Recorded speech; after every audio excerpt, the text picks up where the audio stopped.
एक बार राजा परीक्षित आखेट हेतु वन में गए।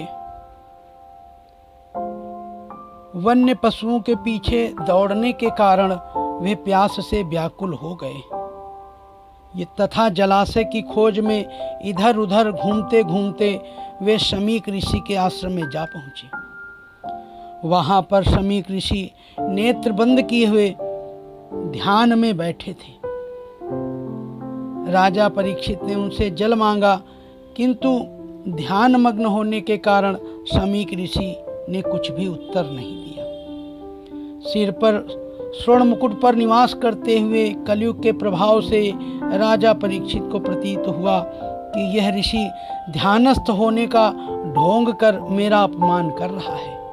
उन्हें ऋषि पर बहुत क्रोध आया।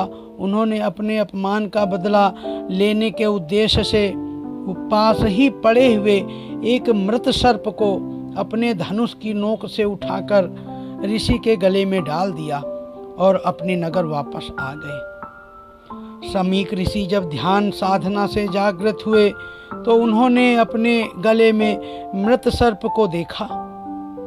उन्हें ज्ञात ही नहीं हो पाया कि उनके साथ राजा ने क्या किया।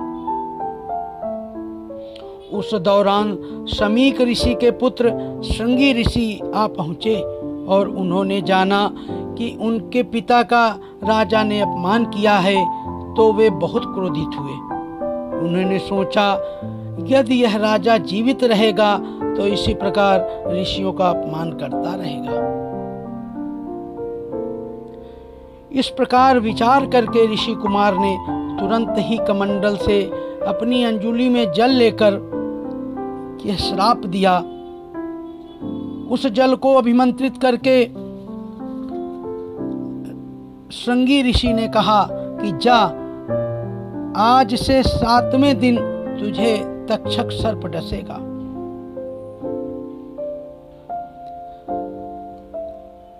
शमीक ऋषि के समाधि टूटने पर उनके पुत्र श्रृंगी ऋषि ने उन्हें राजा परीक्षित के कुकृत्य और अपने श्राप के विषय में बताया।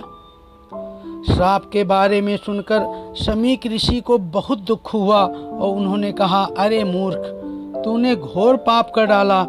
जरा सी गलती के लिए तूने उस भगवत भक्त राजा को घोर श्राप दे डाला।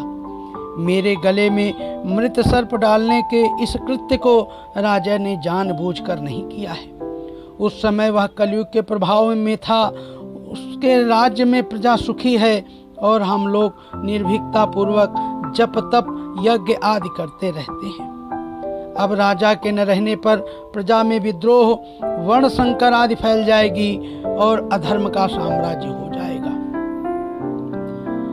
यह राजा श्राप देने योग्य नहीं था, पर तूने उसे श्राप देकर घोर अपराध किया है।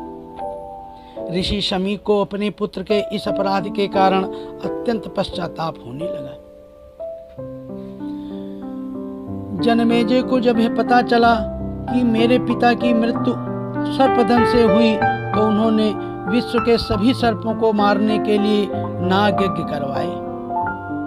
उन यज्ञों में नागों को पटक दिया जाता था।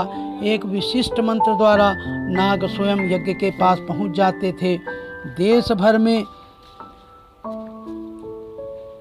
नाग यज्ञ स्थान मिल जाएंगे। सर्पदाह के एक घनघोर यज्ञ की अग्नि से करकोटक नामक सर्प ने अपनी जान बचाने के लिए उज्जैन में महाकाल राजा की शरण ले ली थी, जिसके चलते वह बच गया था। करकोटक शिव भक्त भी था। शिव जी की स्तुति के कारण करकोटक जनमेजय के नाग यज्ञ से बच निकले थे और उज्जैन में उन्होंने शिव की घोर तपस्या की थी। करकोटेश्वर का एक प्राचीन मंदिर आज भी 24 खंबा देवी के पास कोट मोहल्ले में स्थित है। हालांकि वर्तमान में करकोटेश्वर मंदिर माता हरसिद्धि के प्रांगण में है। जब लाखों सर्प यज्ञ की अग्नि में गिरने प्रारंभ हो गए, तब भयभीत तक्षक ने इंद्र की शरण ली। वह इंद्रपुरी में रहने लगा।